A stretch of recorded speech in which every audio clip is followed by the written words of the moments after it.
नमस्कार दोस्तों, स्वागत है आप सभी के टीएलटी टूर गाइड में। दोस्तों आज की इस वीडियो में हम बात करने वाले भारत के उत्तर प्रदेश राज्य में सरयू नदी के तट पर स्थित एक पवित्र शहर अयोध्या के बारे में कि आप यहां कब जाएं, कैसे जाएं, यहां रुकने और खाने पीने की क्या क्या सुविधा है और साथ ही अयोध्या में आप कहां कहां घूम सकते हैं, भगवान श्री राम जी के दर्शन आप कैसे करें। तो ये पूरी A to Z complete information आज मैं आप सभी को इस वीडियो में दूंगी और वीडियो के अंत में ये भी बताऊंगी कि आपका अयोध्या में भगवान श्री राम जी के दर्शन करने और आसपास की जगहों को घूमने में कुल कितना खर्चा लग सकता है। तो इसलिए इस वीडियो को बिना स्किप किए पूरा अंत तक जरूर देखिएगा ताकि आपको अयोध्या यात्रा से रिलेटेड पूरी कंप्लीट इन्फॉर्मेशन मिल सके। तो चलते वीडियो को स्टार्ट करते हैं और बात करते हैं श्री रामलला की नगरी अयोध्या की। अयोध्या हिंदुओं का एक महत्वपूर्ण तीर्थ स्थल है जिसे अवध और साकेत के नाम से भी जाना जाता है। रामायण काल में अयोध्या को कोसल राज्य की राजधानी के रूप में जाना जाता था और भगवान श्री राम जी के पुत्र लव ने श्रावस्ती नगरी बसाई थी जो बौद्ध काल में इस राज्य का एक प्रमुख शहर बनकर साकेत के नाम से मशहूर हो गया।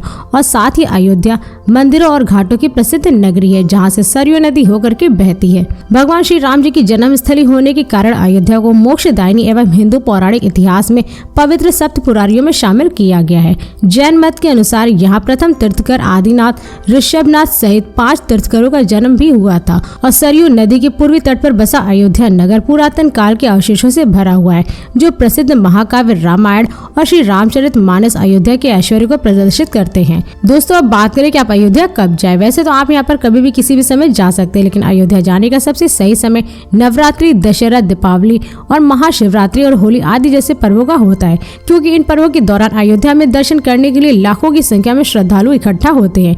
वहीं अगर आप भीड़ भाड़ से बचना चाहते तो आप इन पर्वों को छोड़ करके अयोध्या आप कभी भी किसी भी समय जा सकते हैं। दोस्तों अब बात करें कि अब श्री रामलला की जन्म स्थली अयोध्या कैसे पहुंचे। वैसे तो आप यहाँ पे बाई ट्रेन, बाई प्लेन और बाई बस बड़े ही आराम से पहुंच सकते हैं। दोस्तों यदि आप श्री रामलला की जन्म स्थली अयोध्या ट्रेन से जा रहे तो यहाँ का निकटतम रेलवे स्टेशन अयोध्या जंक्शन है जो कि देश के विभिन्न शहरों के रेलवे स्टेशनों से रेल मार्ग द्वारा काफी अच्छी तरीके से जुड़ा हुआ है, जिससे कि आप वाराणसी, दिल्ली, मुंबई, चंडीगढ़, चेन्नई और बेंगलोर आदि जैसे शहरों के रेलवे स्टेशनों से ट्रेन पकड़ करके आप डायरेक्ट अयोध्या जंक्शन तक पहुंच सकते हैं। और इस जंक्शन से भगवान श्री रामलला की मंदिर की दूरी लगभग 2 किलोमीटर है, जिसे आप पैदल चलकर या 10 रुपए में ऑटो से पूरा कर सकते हैं।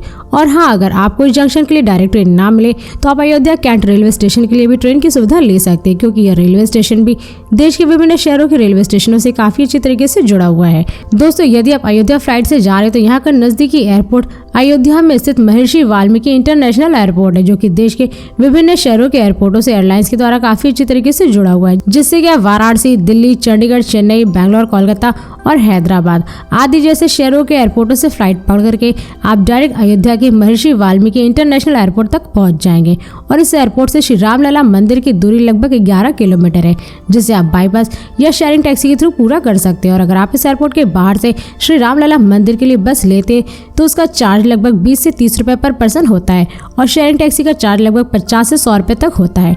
और हाँ दोस्तों, यदि आपको अयोध्या एयरपोर्ट के लिए डायरेक्ट फ्लाइट ना मिले तो आप लखनऊ में स्थित चौधरी चरण सिंह इंटरनेशनल एयरपोर्ट के लिए भी फ्लाइट की सुविधा ले सकते हैं, क्योंकि यह एयरपोर्ट देश के विभिन्न शहरों के एयरपोर्टों से एयरलाइंस के द्वारा काफी अच्छी तरीके से जुड़ा हुआ है। और लखनऊ एयरपोर्ट से श्री रामलला मंदिर की दूरी लगभग 164 किलोमीटर है, जिसे आप रिजर्व टैक्सी से लगभग 2500 से 3000 रुपए में पूरा कर सकते हैं। और दोस्तों यदि आप श्री रामलला की जन्मस्थली बस से जाना चाहते हैं तो अयोध्या के लिए आपको डायरेक्ट बस दिल्ली, चंडीगढ़, वाराणसी, प्रयागराज और चित्रकूट आदि जैसे शहरों से बस की सुविधा मिल जाएगी, जिससे कि आप इन शहरों से बस पकड़ करके डायरेक्ट अयोध्या पहुंच सकते हैं। इसके साथ ही अगर आप श्री रामलला की नगरी अयोध्या अपने निजी वाहन, कार या बाइक से जाना चाहते हैं तो आप यहाँ पर बहुत ही आराम से पहुंच सकते हैं, क्योंकि उत्तर प्रदेश राज्य में स्थित अयोध्या की सड़कें देश के विभिन्न शहरों से सड़क मार्ग द्वारा काफी अच्छी तरीके से जुड़ी हुई है।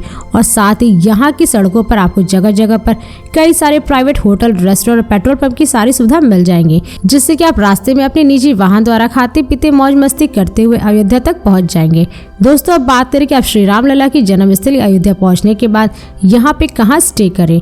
वैसे तो अयोध्या में आपको स्टे करने के लिए बहुत सारे धर्मशाला और प्राइवेट होटल मिल जाएंगे जिन्हें आप बुक करके स्टे कर सकते हैं, लेकिन अगर आप श्री रामलला के दर्शन करने और आसपास की जगहों पर घूमने के लिए अयोध्या अपनी फैमिली और दोस्तों के साथ जा रहे और एक अच्छी लोकेशन पर रूम की बुकिंग करना चाहते हैं तो आप अयोध्या जंक्शन के आसपास अपनी रूम की बुकिंग कर सकते हैं, क्योंकि यहाँ पर आपको बहुत सारे प्राइवेट होटल देखने को मिल जाएंगे जिन्हें आप लगभग 1000 से 2000 रुपए में बुक करके स्टे कर सकते हैं। दोस्तों अब बात करें कि अयोध्या में खाने पीने की क्या सुविधा है। वैसे तो आप यहाँ पे जहाँ भी स्टे किए वहीं पर आप सभी को खाने पीने की सारी सुविधा मिल जाएगी, लेकिन अगर आप वहाँ पे खाना नहीं चाहते तो आपको कनक भवन के पास में या अयोध्या जंक्शन के आसपास बहुत सारे प्राइवेट होटल, रेस्टोरेंट और स्ट्रीट फूड वाले देखने को मिल जाएंगे, जहाँ पर आप जा करके 100 से 150 रुपए में पर प्लेट भोजन कर सकते हैं। इसके अलावा अगर आप यहाँ पे फ्री में भोजन करना चाहते हैं तो आप राम रसोई में जा करके निःशुल्क भोजन कर सकते हैं। और यह राम रसोई भगवान रामलला के मंदिर के पास में ही बना हुआ है, जहाँ पर आप पर्ची कटा करके निःशुल्क भोजन कर सकते हैं। दोस्तों अब बात करें कि आप अयोध्या में स्थित भगवान श्री रामलला मंदिर के दर्शन कैसे करें। वैसे तो यहाँ श्री रामलला के दर्शन करने से पहले अधिकतर श्रद्धालु सरयू नदी में स्नान करते हैं और फिर यहाँ पर स्नान करने के बाद फ्रेश होकर के निकल जाते हैं भगवान श्री रामलला जी के दर्शन के लिए।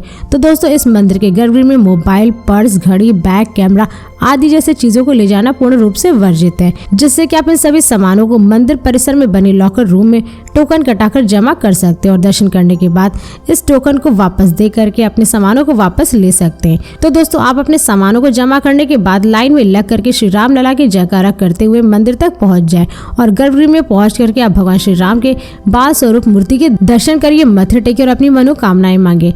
कॉरिडोर घूमिए और अगल बगल छोटे बड़े मूर्तियों और मंदिरों के दर्शन करिए। और दोस्तों यह मंदिर सुबह 7 बजे से 11:30 बजे तक और फिर दोपहर के 2 बजे से लेकर के शाम के 7 बजे तक भक्तों के दर्शन के लिए खुला रहता है। और साथ ही यहाँ पर आरती दिन में 3 बार होती है।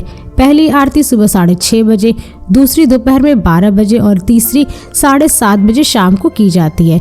और इस आरती में शामिल होने के लिए मंदिर ट्रस्ट की तरफ से बनाए गए आरती पास की आवश्यकता होती है, जिसके लिए आपको ID प्रूफ भी देना होता है। इसलिए अगर आप यहाँ भगवान श्री रामलला की भव्य आरती को देखना चाहते हैं या सम्मिलित होना चाहते हैं तो आप कमेटी काउंटर से टोकन जरूर कटा लें। तो चलिए दोस्तों अब बात करें कि आप भगवान श्री रामलला के दर्शन करने के बाद कहाँ कहाँ घूमे। वैसे तो आप यहाँ पर सबसे पहले हनुमानगढ़ी के दर्शन कर सकते हैं। इस मंदिर में भगवान श्री राम की 6 इंच की मूर्ति और हनुमान जी की उनकी माता के साथ मूर्ति विराजमान है, जिनके दर्शन करने के लिए श्रद्धालु यहाँ पर आते हैं। और इस मंदिर तक पहुँचने के लिए आपको लगभग 76 सीढ़ियाँ चढ़नी होती हैं।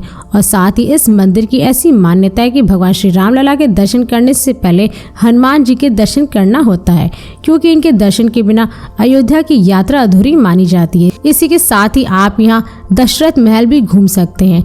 बादी जग के नाम से लोकप्रिय दशरथ महल अयोध्या के बीचों बीच में स्थित है और ऐसा माना जाता है कि इस भवन को ठीक उसी जगह पर बनाया गया है जहाँ पर राजा दशरथ का असली निवास स्थान हुआ करता था। और इस भवन के मंदिर में श्री राम, लक्ष्मण, माता सीता जी की मूर्तियां भी देखने को मिल जाएंगी। और साथ ही इस भवन परिसर में काफी संख्या में श्रद्धालु जमा होकर के भजन कीर्तन करते रहते हैं। इसके साथ ही आप यहाँ कनक भवन भी देख सकते हैं। कनक भवन अयोध्या के बेहतरीन और प्रसिद्ध मंदिरों में से एक है, जो कि श्री राम जन्म भूमि रामकोट के उत्तर पूर्व में है। और ऐसा माना जाता है कि रानी कैकेयी ने कनक भवन को माता सीता के मुंह दिखाई में उपहार दिया था। और साधु सन्यासियों का यह अनुभव है कि इस भवन में आज भी भगवान श्री राम देवी सीता के संग भ्रमण करते हैं। और साथ ही यह भवन अयोध्या का सबसे आकर्षक स्थान है, जहां पर आपको घूमने जरूर जाना चाहिए। इसी के साथ ही साथ आप यहाँ राम की पौड़ी भी घूमने का आनंद ले सकते हैं। राम की पौड़ी सरयू नदी के तट पर घाटों की एक श्रृंखला है।